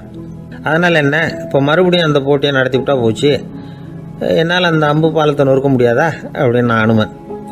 சரி, இப்போ மறுபடியும் அது நடக்கட்டும்னார் கிருஷ்ணர். அர்ஜுனன் அம்பு பாலம் அமைச்சான். அனுமன் ஏறி குதிச்சான். பாலம் அசைஞ்சு கொடுக்கவே இல்லை, அவ்வளோ உறுதியாக இருக்குது. இப்போ அனுமன் தலையை குனிஞ்சிக்கிட்டான். அர்ஜுனன் நன்றியோடு நிமிர்ந்து பார்த்தான். கிருஷ்ணருடைய தோள்கள்லேயும் முதுகள்லேயும் ரத்தம். என்ன சுவாமி, என்ன நடந்ததுன்னு நான் பதறி போய், உன் அம்பு பாலத்தை நான் தான் முட்டு கொடுத்து தாங்கிக்கிட்டு இருந்தேன். அனுமன் குதிச்சப்போ என் மேலே ஏற்பட்ட காயங்கள் இவை. பின்ன உன்னுடைய அம்பு பாலத்தினாலேயா பாலம் நின்றுதுன்னு நினைக்கிற அப்படின்னாராம். முதல்ல வந்து அர்ஜுனன் அப்புறம் அனுமன் 2 பேருக்குமே கர்வ பங்கம் ஆயிட்டு தான். அதாவது அவங்க கிட்ட இருந்த கர்வம் போயிட்டுது. யாராக இருந்தாலும் கர்வம் கூடாதுங்கிறத இதிலேருந்து நாம் புரிஞ்சுக்கணும். இந்த காலத்தில் நாமெல்லாம் எந்த விஷயத்துக்கெல்லாம் கர்வப்பட்டுக்கிட்டு இருக்கோம் தெரியுமா? 2 பெண்கள் தங்களுடைய கணவன்மார்களை பற்றி ரொம்ப பெருமையாக பேசிக்கிட்டாங்களாம். அதில் ஒரு அம்மா சொல்லியிருக்கு, என் வீட்டுக்காரர்கிட்ட எந்த சப்ஜெக்ட் கொடுத்தாலும் சரி அந்த விஷயத்தை பற்றி அழகாக 1 மணி நேரம் பேசுவார் அப்படின்னாங்களாம். உடனே இன்னொரு அம்மா, அது என்ன பிரமாதம், என் வீட்டுக்காரருக்கு சப்ஜெக்டே தேவையில்லை, விஷயமே இல்லாமல் நாள் பூரா பேசிக்கிட்டு இருப்பார் அப்படின்னாங்களாம். ஒரு காடு, நல்ல மரம்லாம் செழிச்சு இருந்தது. அப்படிப்பட்ட காட்டில் ஒரு சாது இருந்தார். அவர் எப்படின்னா எப்பவும் ஒரு மரத்தடியில் உட்காந்துருப்பார். ஏன்னா அவருடைய இருப்பிடமே அதுதான். அவர் என்ன பண்ணுவார், 3 கல் வச்சுருந்தார். செங்கல் மாதிரி இருக்கும், ஆனால் அதை விட கொஞ்சம் பெருசாக இருக்கும். எதுக்கு அந்த 3 கல்லுன்னா அதுதான் அவருடைய படுக்கை. அதாவது தூங்குறப்ப ஒரு கல்லை தலைக்கு கீழே வச்சுக்குவார், இன்னொரு கல்லை இடுப்புக்கு கீழே வச்சுக்குவார், இன்னொரு கல்லை காலுக்கு கீழே வச்சுக்குவார். உடம்பை அப்படியே ஒரு தகட்டால் மூடிக்குவார், அப்படியே தூங்கி போடுவார். மழை பெய்யுதுன்னு வச்சுங்க, அவர் உடம்பு 3 கல் மேலே இருக்குதா, அதனால் தண்ணி அடியில் ஓடி போடும், உடம்பு நனையாது. மேலே தகடு இருக்கிறதுனால மழையும் உடம்புல படாது. அவர் தூக்கமும் கிடாது, நிம்மதியாக தூங்குவார். பகலில் அந்த 3 கல்லையும் ஒரு சேர ஒரு அடுப்பு மாதிரி வச்சு அது மேலே உட்காந்துக்குவார். அதனால் பாம்பு பூச்சி எதுவும் அவரை தொந்தரவு பண்ணுறதில்ல, அது பாட்டுக்கு நடந்து போயிடும். அவர் பாட்டுக்கு நிம்மதியாக இருப்பார். யாராவது எதையாவது கொண்டுகிட்டு கொடுத்தா அதை வாங்கி சாப்பிடுவார், அவ்வளவுதான். ஒரு நாள் அந்த நாட்டு அரசன் காட்டுக்கு வேட்டையாட வந்தான். அந்த வழியாக வந்தப்போ இந்த சாது படுத்துருக்கிறத பார்த்தான், பரிதாபப்பட்டான். ஐயோ பாவம், இவர் இப்படி இந்த கல் மேலே உடம்பை வச்சுக்கிட்டு தூங்குறாரு, என்ன பாடுபடுவார், இவரை நாம் அரண்மனைக்கு அழைச்சிட்டு போய் சுகமாக நிம்மதியாக இருக்கிறதுக்கு வழி செஞ்சு கொடுப்போம், அது ரொம்ப நல்லாயிருக்கும் அப்படின்னு நினச்சான். அப்படி நினச்சிக்கிட்டே அரண்மனைக்கு வந்துட்டான். அதுக்கப்புறம் ஒரு பல்லக்கையும் 2 சேவகர்களையும் காட்டுக்கு அனுப்பி அந்த சாதுவை மெதுவாக இங்கே அழைச்சிட்டு வந்துடுங்க அப்படின்னு சொல்லி அனுப்பி வச்சான். இவங்க போய் அவர்கிட்ட விவரத்தை சொன்னாங்க. எனக்கு என்னத்துக்கு அரண்மனை வாசம் அப்படின்னார். இருந்தாலும் மன்னர் உத்தரவு, நீங்கள் அவசியம் வரணும் அப்படின்னாங்க இவங்க. சரின்னு சொல்லிவிட்டு வேறு வழி இல்லாமல் புறப்பட்டார். புறப்படும் பொழுது என்ன பண்ணாருன்னா, மறக்காமல் அந்த 3 கல் ஒரு தகடு அதையும் எடுத்து பல்லக்கில் வச்சுக்கிட்டார். என்னத்துக்கு இதையெல்லாம் எடுத்து வைக்கிறாரு அப்படின்னு சொல்லி அவங்க யோசனை பண்ணாங்க. இருந்தாலும் அதை பற்றி ஒன்றும் கேட்கல. பேசாமல் அவரை அழைச்சிட்டு போய் அரண்மனையில் விட்டுட்டாங்க. அரசன் ஓடி வந்தான், வரவேற்றான், அறுசுவை உணவு படைத்தான். அவர் படுக்கிறதுக்கு தங்க கட்டில், பட்டு மெத்தை, இப்படி எல்லாம் ஏற்பாடு பண்ணி வச்சான். இங்கே படுத்து ஓய்வு எடுத்துங்க அப்படின்னு சொல்லிவிட்டு அவன் பாட்டு போயிட்டான். மறுநாள் காலையில் பார்க்குறான், சாது படுத்துருக்கிறார். எப்படி தெரியுமா, அந்த பட்டு மெத்தை மேலே 3 கல்லையும் வச்சு வழக்கம் போலவே அது மேலே படுத்துருக்கிறார். அதுக்கு மேலே தகடு. அரசன் பார்த்துட்டு அதிர்ச்சி ஆகிட்டான். என்ன சுவாமி இப்படி அப்படின்னா, சாது சொன்னார், எனக்கு தேவையும் இல்லை குறையும் இல்லை, எல்லா இடத்துலையும் எனக்கு ஒரே மகிழ்ச்சி தான் அப்படின்னார். மகிழ்ச்சிங்கிறது தங்க கட்டிலேயோ பட்டு மெத்தையிலேயோ இல்லை, அது மனசில் இருக்கிற ஒரு விஷயம். உண்மையான மகிழ்ச்சிக்கு வழி மனப்பக்குவம் அப்படிங்கிறது அந்த அரசனுக்கு புரிஞ்சுதான். இந்த காலத்தில் ஒரு சாமியார், அவரை தேடி ஒரு சீடன் வந்தான். என்னாச்சு தெரியுமா, சுவாமி எனக்கு நிம்மதி வேணும்